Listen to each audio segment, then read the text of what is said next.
Sou Jorge Miletievich, sou filho de húngaro. Meu pai é que nasceu na Hungria, no interior da Hungria, em 1913, faleceu no Brasil em 73. Conheceu minha mãe aqui em 52, minha mãe é brasileira de São José dos Campos, ela é de 1926, 13 anos de diferença. Minha mãe também já é falecida, faleceu agora em 2014. Dessa junção, né, dos meus pais, veio o meu irmão mais velho, que chama André, que é um artesão, pedreiro, e como já era hábito dos meus pais, mexer com artesanatos e outras artes, e meu pai muito com esculturas, e minha mãe mais ligada à prenda do lar, mas veio essa aptidão pelas artes, assim alguns outros dos meus irmãos. Somos em 5, então eu sou o segundo mais velho, tenho uma irmã, e depois eram gêmeos caçula. Eu nasci na cidade de São Paulo, como todos os meus irmãos. Viemos, né, para morar em Arujá só em 69, porém já passávamos aqui, né, por Arujá desde 64, quando meu pai e minha mãe adquiriram essa propriedade que estamos aqui hoje filmando. Você nasceu onde? Eu nasci na região ali central mesmo, ali perto do Pacaembu, Santa Cecília, e assim meus irmãos também, e todos no Hospital das Clínicas, como minha mãe falava, né? São todos filhos do Hospital das Clínicas. Sua mãe era de onde? Minha mãe é de São José dos Campos, né? Tá. Então ela nasceu lá até os 9 anos de idade e depois migrou para a capital para começar a trabalhar com babá já desde os 9 anos de idade dela. E aí ficou por São Paulo até conhecer meu pai e tudo. E nossa família começou que era para vir morar em 67, foi morar em São José dos Campos, na terra natal de minha mãe, por 2 anos e meio. Em agosto, agora vai fazer 50 anos, viemos morar em Arujá, que estamos estabelecidos aqui nessa mesma casa, 50 anos. 50 anos já? 50 anos. Essa casa foi construída pelo seu pai e sua mãe aqui? Isso. Meus pais, quando adquiriu aqui em 64 essa propriedade, demorou um pouco. Quando eles começaram a fazer a edificação, em 67 ficou pronto, porém o empreiteiro não fez de acordo a casa, como devia, e ainda alugou. Por isso que não conseguimos vir morar, fixar a moradia já em 67. Aí tínhamos que esperar a família que estava aqui desocupar, que demorou um pouco, e em 69 que estava desocupada. Chegamos aqui, que é isso hoje, um pouco que restou, mas é essa a realidade. Era essa casa de tijolo sentado a barro, sem colunas, um teto, né, comum, telhos, né, de barro, porém esse piso no alicerce é assentado a barro e tijolinho muitas vezes. Então, ou seja, aqui no frio é triste porque pega muita umidade, né? Quer dizer, foi um tempo difícil para você. Foi difícil. Só que minha família, meu pai quando veio para cá já saiu da terra dele em muitas dificuldades, né? Chega aqui, continua. E ele pegou várias épocas. A terra dele, onde que é? A Hungria. E era do interior, né? A Hungria, por ser muito agrária. Como é que seu pai e sua mãe se conheceram, sendo ele da Hungria e veio para o Brasil? Perfeito. Como é que foi isso daí? Quando meu pai veio da Hungria para o Brasil, ele veio no pós-guerra. Então ele foi participou da Segunda Guerra. Em 47 ele já estava saindo do país dele para não ficar por causa do domínio soviético, ou seja, comunista. E começou a procurar ali pela Europa. Quando ele viu que, por exemplo, na Áustria, na Alemanha, você precisava de ter muita coisa ou ter dinheiro para fixar, aí havia a questão das migrações para vários pontos do mundo. Estados Unidos, Argentina ou Brasil. Ele veio para o Brasil, com os amigos que tinham parentes aqui. Então, a primeira parada dele foi quando chegaram, foi no Rio de Janeiro. Ao chegarem no Rio de Janeiro, ele ficou lá ainda por mais ou menos 1 ano e meio antes de vir para a capital. Ah, tá. Quando ele veio aqui para a capital de São Paulo, e sempre atrás de serviço, coisas melhores, se turmou com mais alguns, né, húngaros aqui, que já tinham família, que foram ajudando ele aos poucos, até porque ele não dominava o idioma português, falava bem o alemão, o inglês, né? E quando ele faleceu, você estava com quantos anos? Quando meu pai faleceu, eu já estava completando 13. Estava com 2 para 13. Meu pai teve um AVC, né? Que hoje eu sei que é isso, na época não sabíamos. Era um derrame. Cerebral, que deu por conta já do estado dele de saúde. Por que que aconteceu? Meu pai entrou na guerra, como essa imagem, né? Ele, soldado aqui, já estava partindo para o fronte. Questão de 1 ano, ele foi alvejado, perdeu um dos pulmões. E então ele já veio com uma deficiência pulmonar e aqui constantemente foi pegando infecção, porque um dos serviços dele que deu para que ele pudesse fazer, por ser um estrangeiro, era pintura em parede, pintar quadro, aquelas coisas. Ou seja, na pintura de parede, hoje ainda tem materiais muito fortes, química. Na época era mais ainda. Então isso ajudou a agravar mais o estado dele de saúde. Então teve duplo comprometimento pulmonar e veio o AVC. Agora parece que a tua identidade, o teu sobrenome que vem do seu pai, teve um erro aí, né? De isso. Pronúncia, de escrever, né? Tudo isso. Perfeitamente. Né? Quando o meu pai já saiu da Europa, no navio que eu trouxe, eu tenho até os documentos, lá já registraram com as letras a menos. Um erro, tá. Meu pai, parece que propositalmente, pelo menos pelo que eu lembro das poucas conversas, porque eu era muito garoto quando conversávamos, ele não tirou o modelo 19, que era obrigatório, porque ele tinha intenção de voltar para a terra dele, nem que se fosse de forma, olha, se retire do país. Então, quando você põe a pessoa para fora, você dá todas as condições, ela vai embora, né? Então, ele tinha essa expectativa. Tanto é que, de 67, quando morava em São José, até mudarmos para cá em 69, eu era um dos primeiros que foi escolhido da família para ser enviado para a Hungria, que ele queria que fossem todos para lá, morar lá, porque ele já previa uma situação dele que não ia muito longe, por causa do estado de saúde dele. Então, essa preocupação que ele tinha de ver os filhos, tudo bem, mas é que a economia, hora estava boa, hora caía, então sempre dificuldade, então ele sempre prezou educação em primeiro, aquelas coisas, como é o hábito do povo dele, né? Educação em primeiro, aquelas coisas, e tem que, né, estar os filhos bem formados. Então ele queria dar um impulso, né, na família. E quando ele veio para cá para o Brasil, ele deixou a família dele lá? Quando ele deixou os pais e 4 irmãos, né? Dos 4 irmãos, só o mais velho era casado já. Depois foi as irmãs, ficando uma única irmã que acabou falecendo. Nenhum deles vieram para o Brasil? Nenhum. Tá. Nenhum deles, e eu fui o único também que saiu do Brasil para conhecê-los. O que sobrou, remanescentes. Porque tios, não tenho mais nenhum vivo. Primos de primeiro grau, acho que de 10 mais ou menos, hoje só tem 3 vivos. O restante é de terceiro, quarto e quinto grau. Então já temos primos lá de quinto grau. Mas vamos agora falar mais do Jorge. E aí, o Jorge foi crescendo, como é que foi isso daí? Aí, assim, eu considero, para começar, né, falar um pouco mais de mim, eu considero, né, uma pessoa privilegiada. Por quê? Não só por essas questões e esses altos e baixos, e de estar aqui. Eu vou completar 60 anos esse ano. Aqui em Arujá? Ah, não, de idade. De idade. Então, e 50 anos aqui de Arujá. Porém, por que privilegiado que eu falo? Porque eu passei por várias etapas e tive a oportunidade de conhecer e vivenciar tantas coisas boas, que para mim agregou muito, e passei por situações, só Deus explica, mas que para mim foi benéfica. Então, por exemplo, que eu cito. Então, quando logo chegamos, teve um aperto maior na situação, um agravamento na saúde do meu pai, e logo também começou minha mãe a adoecer. Aí quem veio nos apoiar? A nossa família. Família que a gente não conhecia. Os Gregório, os Fausto, né? Que é dos Melo Franco, o Dr. Fausto, o Dr. Elcio, que ajudou muito, que inclusive adotou por tutela, eles falam tutela, né? Daqui de Arujá. De Arujá, assumiu. E primeiro tinha sido a minha irmã, que foi mandada para a madrinha do meu irmão mais velho, daí ficou em questão de 1 ano.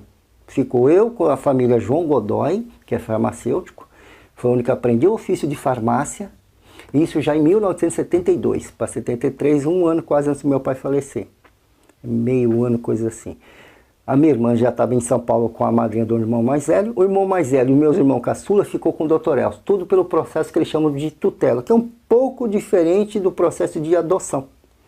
Que não tem umas obrigações e tal, mas tem uma responsabilidade maior, né, parece. Coisas técnicas, jurídicas. Isso já em 72. Nesse inteirinho, até 76, eu permaneci ali na farmácia, aprendi muita coisa, com velhos farmacêuticos, alguns curandeiros que eles falavam aqui, porque o povo procurava o pessoal da farmácia como médico. Então, aprendi muita coisa e logo eu saí para o mundo. Saí, deixei essa família e fui trabalhar nesse ofício em Cumbica, fui trabalhar dentro da base aérea, daí veio a fase do meu alistamento, aí eu correndo do alistamento, consegui não ser alistado, ser dispensado. E aí comecei outras atividades que eu tinha que trabalhar, estudar, se virar para mim estudar. E o meu estudo foi assim, 2, 3 anos, parava 2, 3 anos, até terminar um curso do ensino médio. Minha faculdade fiz agora recentemente. Qual foi a escola que você estudou?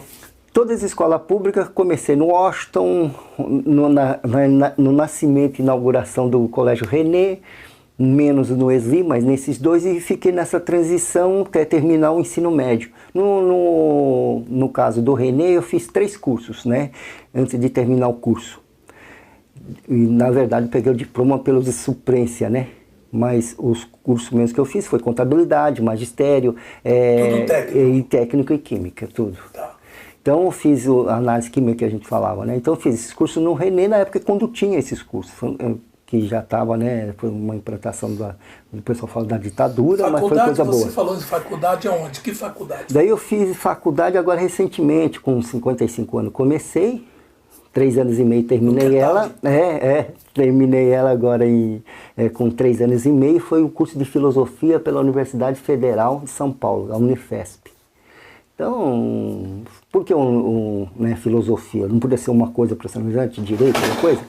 É que eu já passei, né, esse período, né, da vida no meu entender, de preocupar com profissões, porque não estou perto de aposentar, porque uma decepção recente me provou que eu perdi 17 anos aí, 4 meses e que não fiz recolhimento lá atrás, quer dizer, não ocorreu, né, meus patrões não recolheram.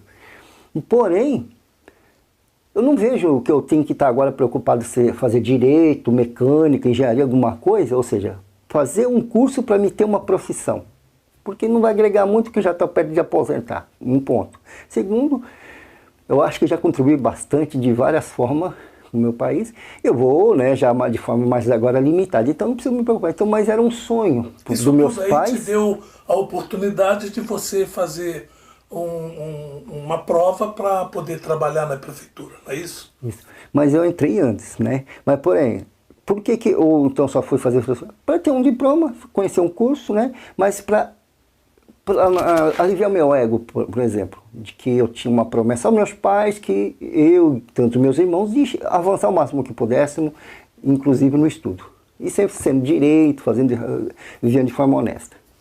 Então estamos tentando, que a vida está difícil. Porém, para entrar na prefeitura, entrei 2 vezes. A primeira vez, nem sem concurso, sem nada, a convite, foi o Toninho da Pamonha, que era prefeito, em 1985. Vem para cá trabalhar, que você está procurando emprego e tal, foi assim, não existia concurso, que não existia essa licença obrigatória. Entrei, fiquei 1 ano, justamente um mês depois que o meu irmão faleceu, caçula, um dos caçula, que é Gêmeos, foi assassinado aqui. Naquela questão do assalto do Bradesco, que ficou histórico, e ele trabalhando, os assaltantes saiu e o matou, né? Então, tem até a rua no nome dele aqui em Arujá, que fica ali no Centerville. Quando entrei nessa prefeitura, como esse ano, saí, daí fui trabalhar na Folha de São Paulo, e vários órgãos, empresas e sindicatos de porte, mas sindicatos tipo centrais, que nem Força Sindical. Na Folha de São Paulo você trabalhou como? Vendedor de assinatura de jornal, que falavam, né, e é verdade, você vender livros, vender assinatura de jornal, você tem que ser mestre, uma maestria. Departamento comercial. Mas ia a campo, era mais duro ainda, tinha que convencer as pessoas de fazer assinatura no jornal, era como você quer fazer a pessoa comprar livro, né? Então a pessoa vai comprar arroz e feijão primeiro, porque pensa em livro, né? Mas eu fiz esses corre. Nesse período, foi um período que tive uma das fases ricas para mim, que daí eu participei de um aprendizado, né, também de vida, de teatro, né, e teatro amador. Então eu saía daqui aos sábados, correndo, e ficava o dia inteiro em São Paulo, ali na região da Três Rios, ali, era no Instituto Israelita Brasileiro. Lá tinha a Federação Amadora de Teatro, lá eu fiquei uns 6 meses aprendendo, jogando mais xadrez do que aprendendo os teatros, porque eu via que aquilo não nascia para aquilo, mas eu estava lá aproveitando a oportunidade de conhecer. Eu conheci grandes vultos, o Lima Duarte ali, pessoalmente, né?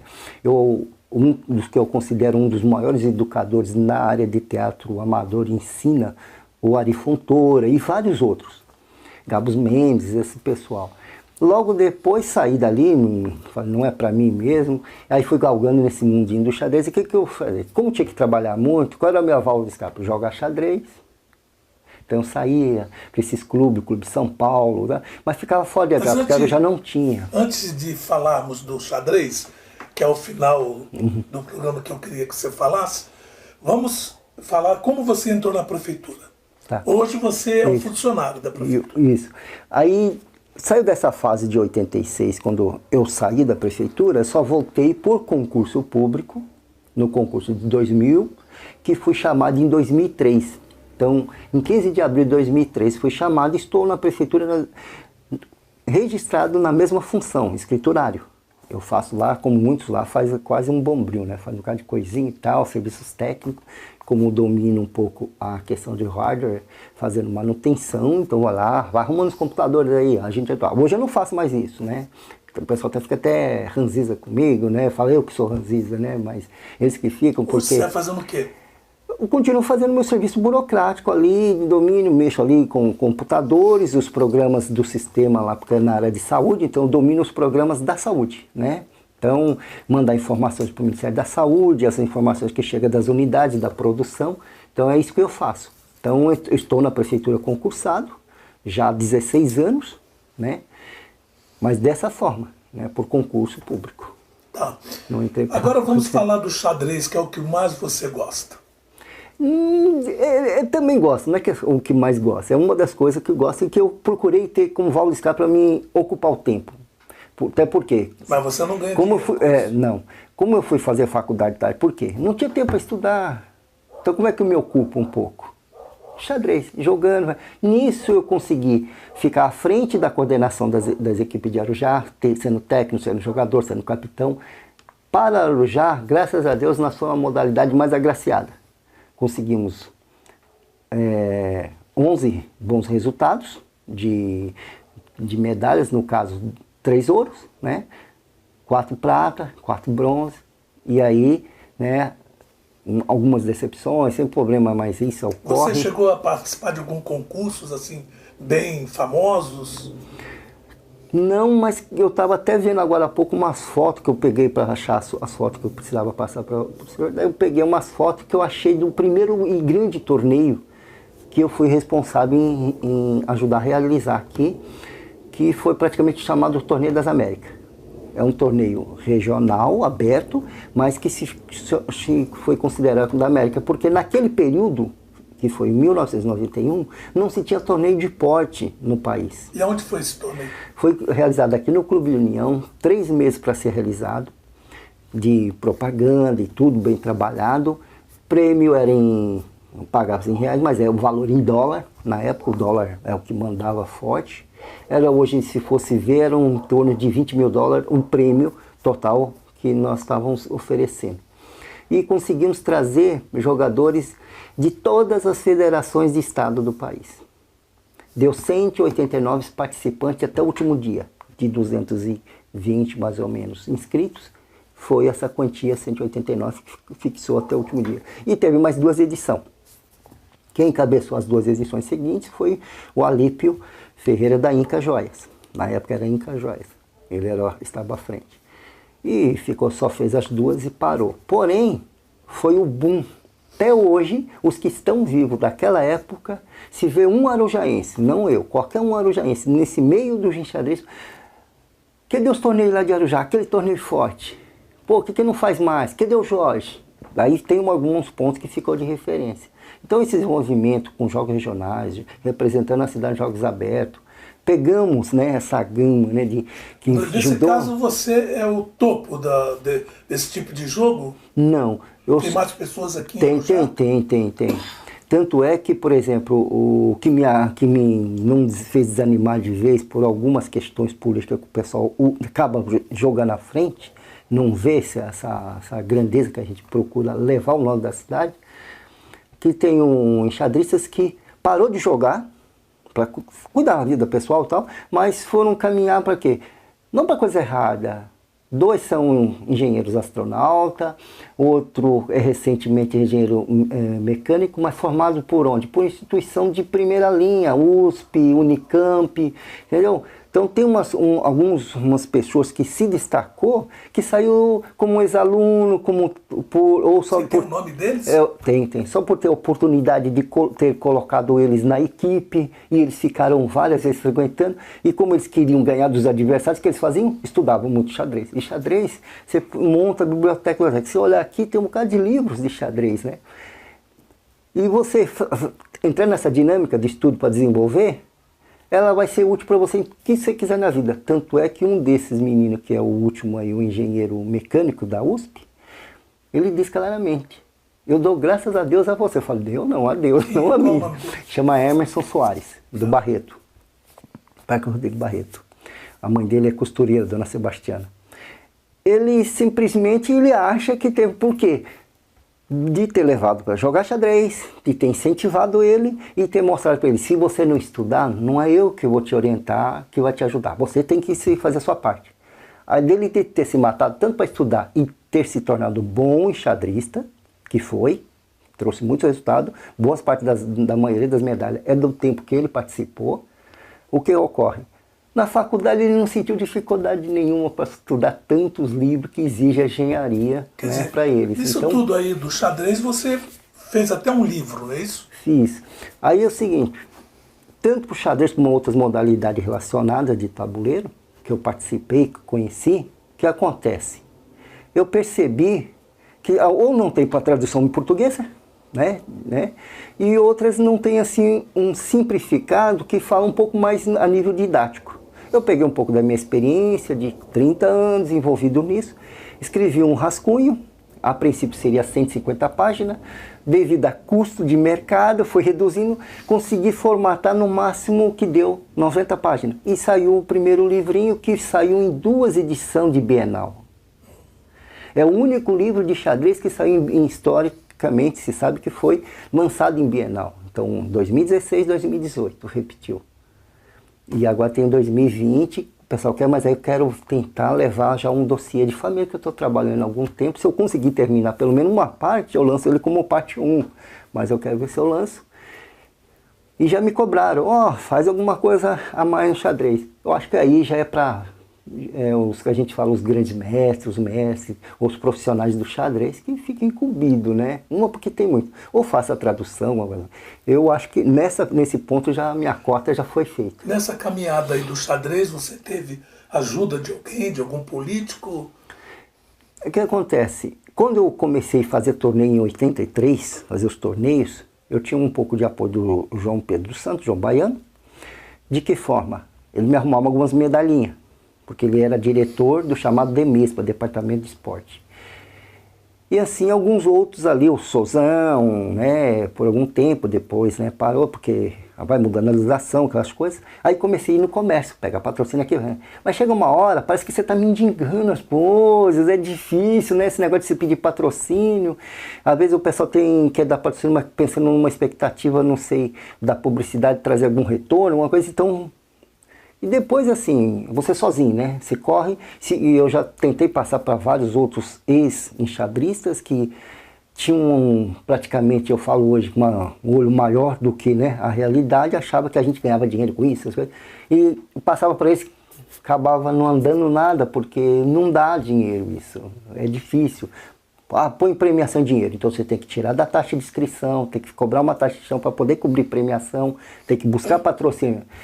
E nos últimos 5 anos, já faz 3 que eu não realizo, então são 8. Mas nesses 5 anos dos últimos realizados, quem ajudou muito foi o Júlio Caican. Ele ajudou muito como associação cultural, né, do Caican, e como ele pessoa. Principalmente no primeiro mandato dele de vereador, ele foi em muitos eventos e exigia: não me ponha nas mídias. Partindo para a política, você gosta também de política, né? E já se envolveu com a política. Isso, eu comecei nesse processo também político, por isso que eu falo que sou privilegiado, porque eu consegui andar em um monte de leque de coisas, andar mesmo, viver, assistir e vivenciar de tal forma. Uma delas é a política. Em 1972, a eleição da época era o senhor João Godoy concorria com quem eu morava. François, do mesmo partido, foi quem ganhou a eleição. E do outro lado era o MDB, daí tinha o senhor Jorge Miura e o seu Arlindo, né, da Pedreira, que faleceu, o senhor Jorge Miura recentemente, mas o senhor Arlindo logo depois. Então tinha, daí era o Benjamin Manuel, era um dos que comandava, estava saindo, passando o cargo. Ali eu peguei o gosto para política com 13 anos praticamente de idade para fechar, 12 para 13. Por quê? Eu achava interessante a discussão que eu ficava ouvindo os mais velhos e a forma que faziam política, por exemplo, de pendurar o seu material nos postes e vinha um outro lá fazer você tirar e pôr outro e tal. Eu via os caras tirando as cornetas, que eram aqueles cornetão de latão, né? Mas você me mostrou um diploma que você foi suplente. Suplente de deputado federal. Então isso aí me deu, sabe aquela... Federal? Federal. Daí o que acontece? Aquilo ali me deu uma vontade de participar. Aí eu ficava atento a tudo. Procurava jornal, sempre. Aí quando tinha a próxima eleição, eu ficava acompanhando. E isso foi... E eu já estava perto, né? 13, né? Mais 5 anos. Quando eu completei 18 anos, recebi uma folha de filiação do recém-criado PDS. Que eu me filiei num dia, 3 dias depois me desfilei. Quem abonou essa ficha foi o Abel Larini. Não fiquei. Aí fiquei sem partido, daqui a pouco comecei a procurar outros partidos, logo dentro... E quem foi o deputado que te deu a surpresa? Daí quando eu entrei, né, nesse métier, entrei no PT, fundei o PT aqui com um pessoalzinho na área burocrática, ele já existia, concorreu em 82, e logo em seguida saí do PT, fiquei uns tempo parado, aí voltei no PPS, foi onde que eu vim lançar a candidatura em 2006 para deputado federal, 691 votos, e me tornei o 41º deputado suplente. Tenho um diploma de suplência desse período. Mas são uns aprendizados que ali, aquele mundo da política é complicado, né? Então eu convivi, né? Então, política, esporte, cultura, educação, religiões. Eu passei em várias denominações. E qual é a sua meta daqui para frente, para terminar? Bom, minha meta era resolver algumas coisas de família, de concreto, de família, que é o quê? Deixar a situação da família toda acertada, que eu mesmo que ajudei a fazer a escritura, lavrar e registrar, que meu pai não conseguiu isso em vida. Eu trouxe água e luz, porque tem essa dificuldade, nós só vamos ter água e luz depois de 82. Antes era vela, lamparina, essas coisas, fogãozinho a lenha. São umas coisas boas. Eu falo com o Luiz, que eu cheguei a vez, aqui roubaram a nossa casa uma vez, que ficamos sem nada, que eu tive que pegar vasilhas velhas, limpar bem, preparar, desinfetar bem, para servir de panela uma vasilha de leite ninho, por exemplo. E o que eu tinha para comer? Farinha de trigo, dava torradinha nela, punha água e estourava um ou 2 ovinhos, que tem que ser pouco ovo para sobrar. Mexia. Era esse caldo, era um alimento, foi um bom tempo. Assim, trabalhando e melhorando e tal. E hoje a casa ainda continua simples, humilde, mas tudo que temos é nosso, é honesto, entendeu? Essa dificuldade. Mas ter esse aprendizado de estar vivo e ter passado por isso, eu falo que eu sou privilegiado. Então a minha meta era o quê? Conseguir ajudar a realizar tudo isso. Agora concluir essa última parte do inventário e fechar sem intenção. O pessoal vender e tal, provavelmente, que eu acho que é o melhor, porque os caçula aqui é mais interessados que não vão morar aqui nunca. Desde quando você veio para Arujá, você tem algumas pessoas a agradecer? Eu tenho, de fato, as famílias com quem nós tivemos, a minha família toda, eu falo em nome da família, que tenha se aproximado e nos recebeu aqui, e praticamente foi nossos anjos da guarda, sendo elas a família dos Cordeiro, né, do doutor Elcio Cordeiro, do seu família João Godoy, a família Godoy, com a qual eu tenho muita afinidade e sou considerado como filho e irmão dos herdeiros que estão ainda até hoje, Leonardo, João, Marcelo, Humberto. Assim, nós temos muita sintonia, ficou, graças a Deus, que é bom. Cada um de nós vive a nossa vida particular, mas nessa intimidade. Assim, eu tenho também... E outros que já se faleceram, né? que, não sei, os Fausto e várias outras famílias. Atualmente? Mas atualmente que ainda tem muito contato, a família Godoy, a família Cordeiro, que a gente tem, porque algum ainda estão... político que você também tem a agradecer? A nível político, eu não sei se meu amigo Júlio Caicã, né, que ainda continua meu amigo, eu posso falar também do seu Abel Larini, por mais que eu acho que ele não gosta do meu jeito de um dia ter dado umas cutucadas ali quando eu fui comissário de menores, mas eu relevo, eu considero ter uma estima grande porque ele é um cara que ensinou muita gente da forma dele de ser, de trabalhar, né? Eu respeito, acho que todo mundo que faz o que ele fez, não importa certo ou errado, mas lutou para chegar onde chegou e ainda está brigando para ir mais além, ou pelo menos para se manter, porque a gente tem que ganhar conquista, tem que fazer a manutenção. Ele é uma grande pessoa. Ele é uma grande pessoa, porém, eu digo não só porque se fosse ver assim, eu devo Arujá.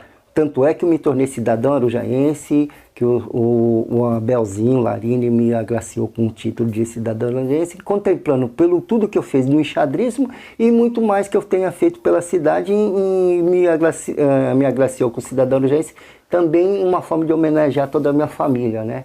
Por nós termos daqui crescido até onde nós conseguimos, com o pé no chão, sem perder o nosso, né, o nosso eu de ser.